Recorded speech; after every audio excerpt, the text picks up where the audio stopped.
Nagdalawang isip si Celia bago nagpa siyang sabihin kay Alec ang totoo. Hindi si Damian ang biological father ko. Noong bata pa ako, maganda ang pakikitungo niya sa akin. Kahit ilang beses na niya akong nasaktan nitong malaki na ako, paulit-ulit pa rin akong nagtitiwala sa kanya dahil minahal niya ako noon. Hindi napansin ni Celia ang pagdilim ng mukha ni Alec.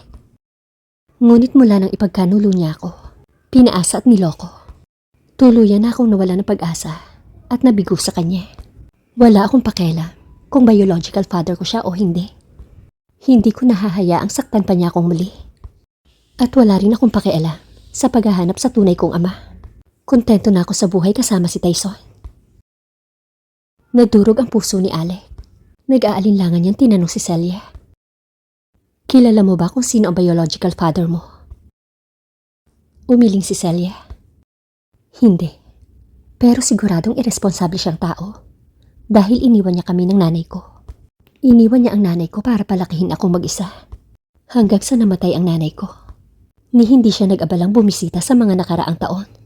Malamang, wala siyang pakialam sa amin. Hindi napigilan ni Alec na ipagtanggol ang sarili. Paano kung meron siyang napakahalagang dahilan? Baka napilitan siyang iwan kayo ng nanay mo. Pero maraming taon na ang mga lumipas. Kahit na may mga dahilan siya, siguradong nalutas na niya ang kanyang mga problema at bumalik sa amin. Ngunit hindi niya ginawa yon. Hindi sana namatay ang nanay ko ng maaga kung bumalik siya kaagad. At hindi sana ako napalaya sa pamilya Canor. Biglang naging emosyonal si Celia.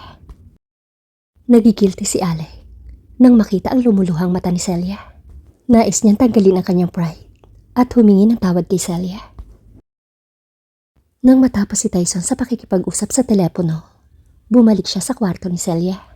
Nakita niya si Celia na humihinga ng malalim. At naisip niyang baka may ginawa dito si Alec. Sumugod siya at itinulak si Alec palayo, bago mabilis na bumaling kay Celia. Cel, anong problema? Lumingon si Celia kay Alec at sinabi, Mr. Wagner, please go back and rest. Salamat sa pagbisita mo.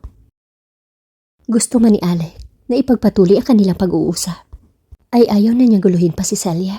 Tumango na lang siya at hinayaan itong magpahinga.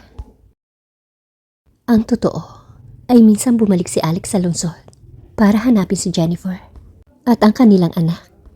Nakipag-ugnayan pa siya sa kanyang mga koneksyon tungkol sa pamilya Canor. Nakaramdam siya ng pagkalito. Siguradong may pumipigil sa kanya na makipagkita kay Jennifer. Dapat niyang malaman kung sino ang taong yon. Sa kwarto ng ospital, nakahiga si Celia sa mga bisig ni Tyson nang magtanong siya. Tyson, nalaman mo na ba kung sino ang biological father ko? Umiling si Tyson. Hindi pa. Pero nalaman ko na sikretong pinaiimbestigahan ni Alec ang nanay mo. Cel, may hinala akong siya ang tatay mo. Umiling si Celia at tumanggi. Hindi. Hindi siya pwedeng maging tatay ko. Paano ka nakakasigurado? Medyo nalilitong tanong ni Tyson. Isinalaysay ni Celia kay Tyson ang tungkol sa pag-uusap nila ni Alec.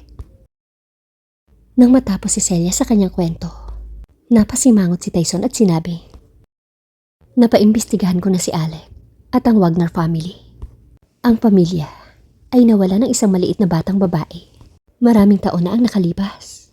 Ngunit ang mga bagay ay hindi maaaring ganun kasimple. Napabuntong hininga si Celia. Pwede kang magkamali. Kung tutuusin, napakaraming taon na ang lumipas. Huwag kang mag-overthink. Baka kamukha ko lang talaga ang anak ni Alec. Kaya naman naging maayos ang pakikitungo niya sa akin. Sumandal si Celia sa dibdib ni Tyson at sinabi, Anyway, may utang pa rin ako sa kanya. At ang pinakamaliit na magagawa ko ay magtiwala sa kanya.